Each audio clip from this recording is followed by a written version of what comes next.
Hello, this is a continuance of P.G. Wodehouse's Jeeves and the Feudal Spirit. We're on now to chapter 12. I endeavoured to soothe her with a kindly pat on the top knot. Jeeves will be back in a moment, I said, and will doubtless put everything right with one wave of his magic wand. Tell me, my fluttering old aspen, what seems to be the trouble? She gulped like a stricken bull-pup. I had rarely seen a more jittery aunt. It's Tom. The uncle of that name? How many Toms do you think there are in this joint, for goodness sake? She said, with a return of her normal forcefulness. Yes, Tom Porterlington Travers, my husband. Porterlington? I said, a little shocked. He came pottering into my room just now. I nodded intelligently. I remembered that he had spoken of having done so. It was on that occasion, you recall, that he had observed her pressing her hand to the top of her head. I see, yes, so far I follow you. Seen your room, discovered sitting you. Enter Uncle Tom pottering. What then? She was silent for a space. Then she spoke in what was, for her, a hushed voice. That is to say, while rattling the vases on the mantelpiece, it did not bring plaster down from the ceiling. I'd better tell you the whole thing. Do, old ancestor, nothing like getting it off the chest, whatever it is. She gulped like another stricken bull-pup. It's not a long story. Good, I said, for the hour was late and I had had a busy day. You remember when we were talking after you got here this evening? Bertie, you revolting object, she said, deviating momentarily from the main thread. That moustache of yours is the most obscene thing I ever saw outside a nightmare. It seems to take one straight into another and a dreadful world. What made you commit this rash act? I tut-tutted with a bit of austerity. Never mind my moustache, old flesh and blood. You leave it alone and I'll leave you alone. When we were talking this evening, you were saying... She accepted the rebuke with a moody nod. Yes, I mustn't get sidetracked. I must stick to the point. Like glue. When we were talking this evening, you said you wondered how I had managed to get Tom to cough up the price of that Daphne Dolores Moorhead cereal. You remember? I do. I'm still wondering. Well, it's quite simple. I didn't. Eh? Tom didn't contribute a penny. Then how? I'll tell you how. I pawned my pearl necklace. I gazed at her. Well, I suppose awestruck would be the word. Acquaintance with this woman, dating from the days when I was an infant mewling and puking in my nurse's arms, if you will excuse the expression, had left me with a feeling that her guiding motto in life was anything goes. But this seemed pretty advanced stuff, even for one to whom the sky had always been the limit. Pawned it? I said. Pawned it! Hocked it, you mean? Popped it? Put it up the spout? That's right. It was the only thing to do. I had to have that cereal in order to salt the mine, and Tom absolutely refused to give me as much as a fiver to slake the thirst for gold of this blood-sucking moorhead. Nonsense, nonsense, he kept saying. Quite out of the question, quite out of the question. So I slipped up to London, took the necklace to Aspinall's, told them to make a replica, and then went along to the pawnbrokers. Well, when I say pawnbrokers, that's a figure of speech. My fellow was much higher class, more of a money lender, you'd call him. I whistled a bar or two. Then that thing I picked up for you this morning was a dud. Cultured stuff. Golly, I said, you aunts do live. I hesitated. I was loath to woos that gentle spirit, especially at a moment when she was worried about something, but it seemed to me a nephew's duty to point out the snag. And when, I'm afraid this is going to spoil your day, but what happens when Uncle Tom finds out? That's exactly the trouble. I thought it might be. She gulped like a third stricken bull pup. If it hadn't been for a bit of foul bad luck, he wouldn't have found out in a million years. I don't suppose Tom, bless him, would know the difference between the Koh-i-Noor and something from Woolworths. I saw her point. Uncle Tom, as I have indicated, is a red-hot collector of old silver, and there is nothing you can teach him about sconces, foliation, squirrels, and whip and weaves. But jewellery is, to him, as to most of the male sex, a sealed book. But he's going to find out tomorrow evening, and I'll tell you why. I told you he came to my room just now. Well, we had been kidding back and forth for a few moments, all very pleasant and matey, when he suddenly, oh my God. I administered another sympathetic pat on the bean. Pull yourself together, old relative. What did he suddenly do? He suddenly told me that this Lord Sidcup who is coming tomorrow is not only an old silver hound, but an expert on jewellery, and he was going to ask him while he was here to take a look at my necklace. Gosh! He said it had often had a suspicion that the bandits who sold it to him had taken advantage of his innocence and charged him a lot too much. Sidcup, he said, would be able to put him straight about it. Golly! Gosh is right, and so is golly! Then that's why you clutched the top of your head and tottered. That's why. How long do you suppose it will take this fiend in human shape to see through that Dutch string of pearls and spill the beans? Just about 10 seconds, if not less. And then what? Can you blame me for tottering? I certainly couldn't, and in her place I would have tottered myself, and tottered like nobody's business. A far duller man than Bertram Wooster would have been able to appreciate that this aunt, who sat before me clutching feverishly at her perm, was an aunt who was in the dickens of a spot. A crisis had been precipitated in her affairs, which threatened, unless some pretty adroit staff work was pulled by her friends and well-wishers, to put the home right plumb spang in the melting pot.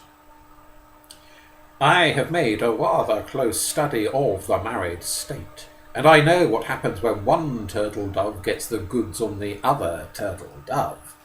Bingo Little has often told me that if Mrs. Bingo had managed to get on him some of the things it seemed likely she was going to get, the moon would have turned to blood and civilization shaken to its foundations.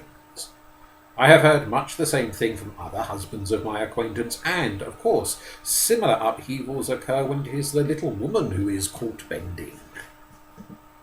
Always up to now, Aunt Dahlia had been the boss of Brinkley Court, maintaining a strong centralised government, but let Uncle Tom discover that she had pawned her pearl necklace in order to buy a serial story for what, for some reason, he always alluded to as Madame's Nightshirt, a periodical which from the very start he had never liked, and she would be in much the same position as one of those monarchs or dictators who wake up one morning to find that the populace has risen against them and is saying it with bombs.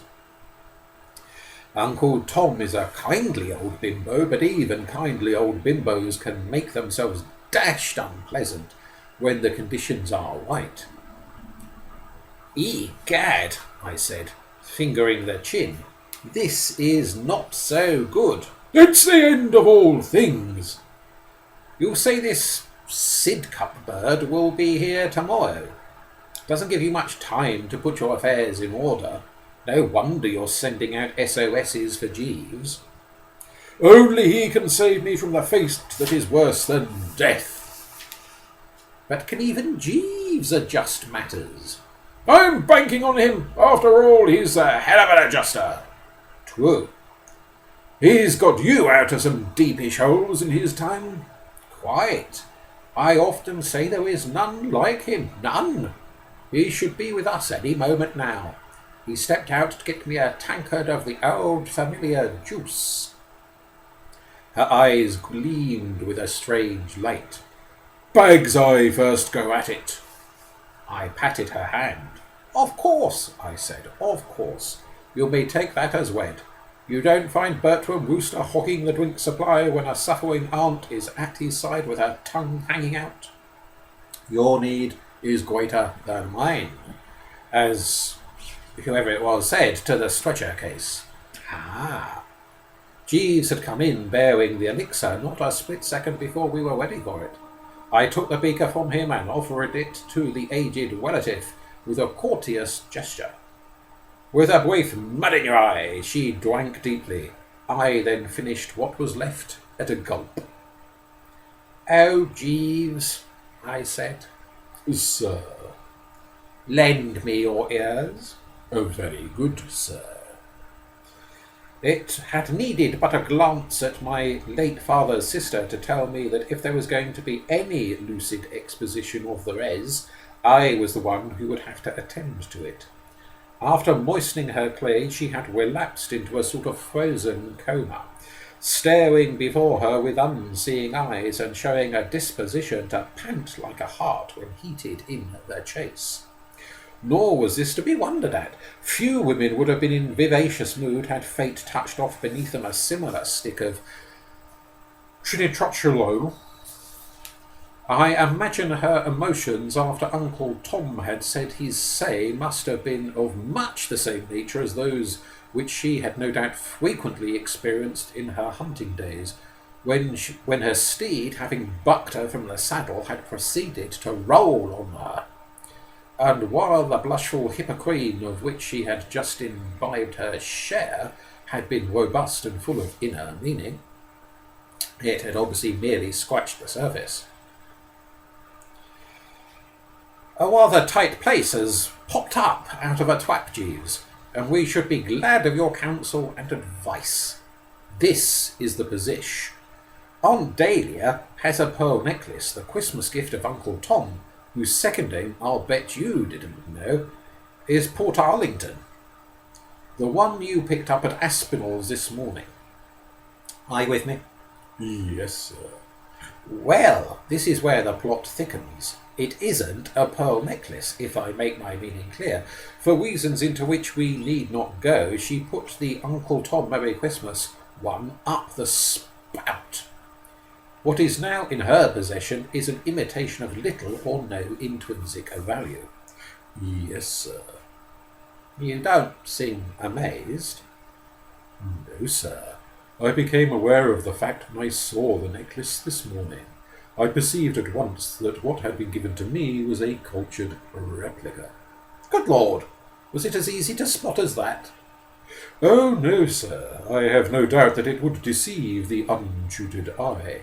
But I spent some months at one time studying jewellery under the auspices of a cousin of mine who is in the trade. The genuine pearl has no core. No what? A core, sir. In its interior, the cultured pearl has. A cultured pearl differs from a real one in this respect, that it is the result of introducing into the oyster a foreign substance, designed to irritate it, and induce it to coat the substance with layer upon layer of nacre. Nature's own irritant is invariably so small as to be invisible, but the core in the cultured imitation can be discerned, as a rule merely by holding the cultured pearl up before a strong light. This was what I did in the matter of Mrs. Travers' necklace. I had no need of the endoscope. The what? Endoscope, sir. An instrument which enables one to peer into the cultured pearl's interior and discern the core. I was conscious of a passing pang for the oyster world, feeling, and I think correctly, that life for these unfortunate bivalves must be one damn thing after another. but my principal emotion was one of astonishment. "Great Scott, Jeeves, do you know everything?" "Oh, no, sir. It just happens that jewellery is something of a hobby of mine. With diamonds, of course, the test would be different. To ascertain the genuineness of a diamond, it would be necessary to take a sapphire point gramophone needle, which is, as you are no doubt aware, corundum, having a hardness of 9, and make a small test scratch on the underside of the suspect stone. A genuine diamond, I need scarcely remind you, is the only substance with a hardness of 10, a Mohs scale of hardness. Most of the hard objects we see about us are approximately 7 in the hardness scale. But you were saying, sir?" I was still blinking a bit. When Jeeves gets going nicely, he often has this effect on me. With a strong effort, I pulled myself together and was able to continue. "Well, that's the nub of the story," I said. "Aunt Dahlia's necklace, the one now in her possession, is, as your twain senses told you, a seething mass of cause and not worth the paper it's written on." "Right. Well, here's the point. If no complications have been introduced into the scenario, all would be well, because Uncle Tom couldn't tell the difference between a real necklace and an imitation one if he tried for months. But a whale of a complication has been introduced. A pal of his is coming tomorrow to look at the thing, and this pal, like you, is an expert on jewellery. You see what will happen the moment he cocks an eye at the worthless substitute. Exposure, ruin, desolation, and despair. Uncle Tom, learning the truth, will blow his top, and Aunt Dahlia's prestige will be down among the wines and spirits. You get me, Jeeves?" "Yes, sir." "Then let us have your views." "It is disturbing, sir."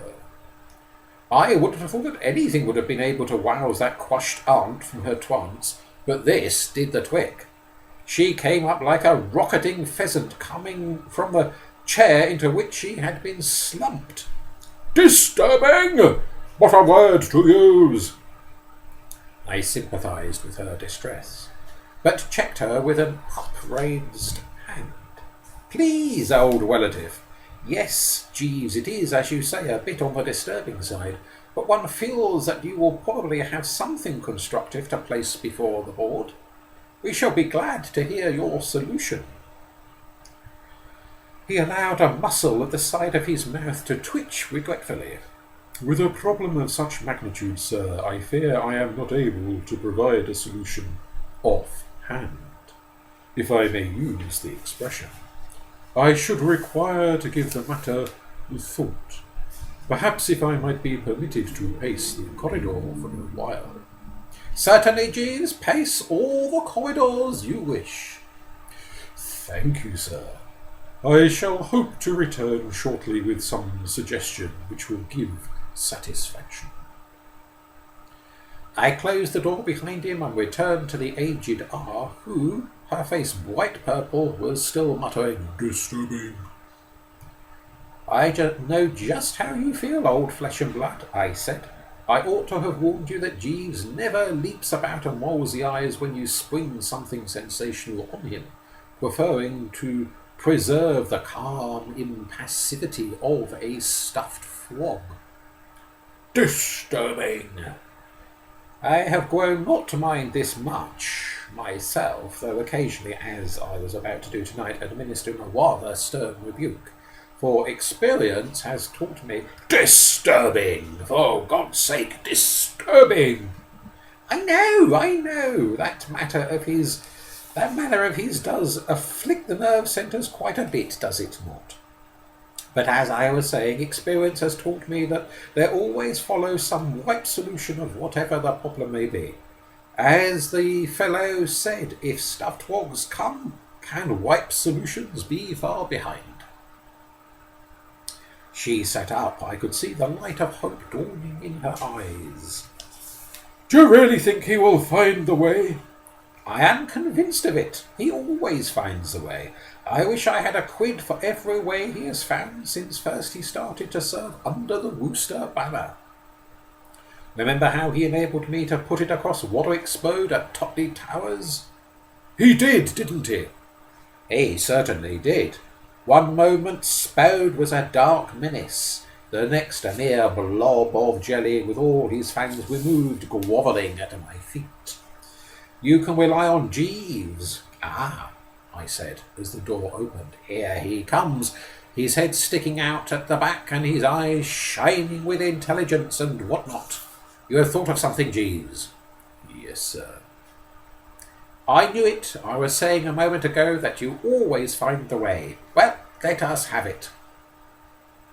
There is a method by means of which Mrs. Travers can be extricated from the sea of troubles. Shakespeare. I didn't know why he was addressing me as Shakespeare, but I motioned him to continue. Proceed, Jeeves. He did so, turning now to Aunt Dahlia, who was gazing at him like a bear about to receive a bun. If, as Mr. Wooster has told me, madam, this jewellery expert is to be with us shortly, it would seem that your best plan is to cause the necklace to disappear before he arrives. If I make my meaning clearer, madam? He went on in response to a query from the sizzling woman as to whether he supposed her to be a ballet conjurer. What I had in mind was something in the nature of a burglarious entry, as the result of which the piece of jewellery would be abstracted. You will readily see, madam, that if the gentleman coming to examine the necklace finds that there is no necklace for him to examine, he won't be able to examine it. Precisely, madam. Rem acu tegiusti. I shook the lemon.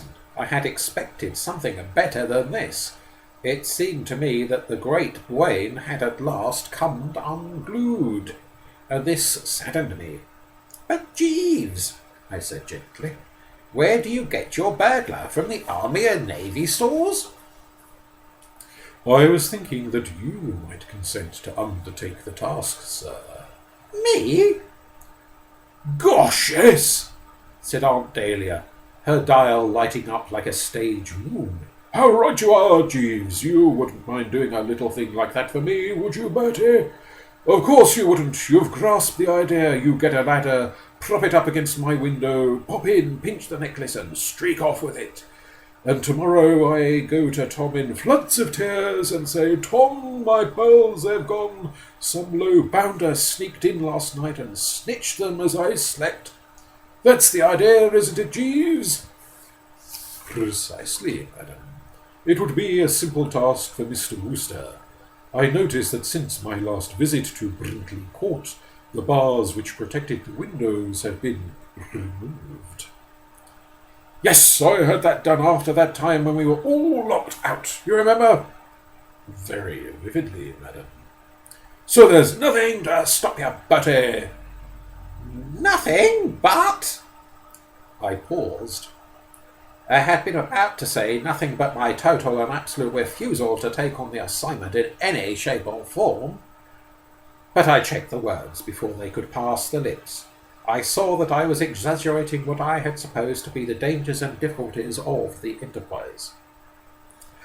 After all, I felt there was nothing so very hazardous about it. A ludicrously simple feat for one of my agility and lissomeness. A nuisance, of course, having to turn out at this time of night, but I was quite prepared to do so in order to bring the roses back to the cheeks of a woman who, in my bib and cradle days, had frequently dandled me on her knee, not to mention saving my life on one occasion when I had half swallowed a rubber comforter.